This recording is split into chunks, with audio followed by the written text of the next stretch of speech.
və Rusiya rəsmilərinin buna reaksiyası ölkəmizdə çox böyük məyusluq və təəssüf doğurdu.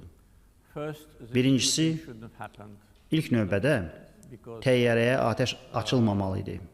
Çünki Rusiya hava limanlarına dron hücumları baş verəndə onlar xüsusi rejim elan edirlər. Bu rejim xalça, rus dilində kovyor adlanır.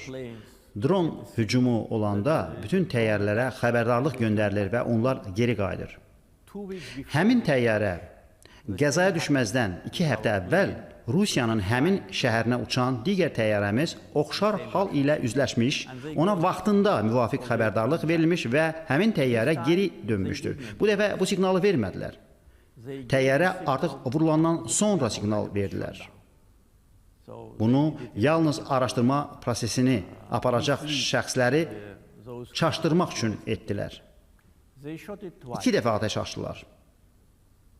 Yalnız pilotların peşəkarlığı və cəsarəti təyyarəni yerə indirməyə imkan verdi.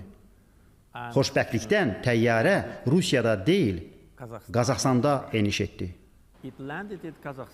Enişdən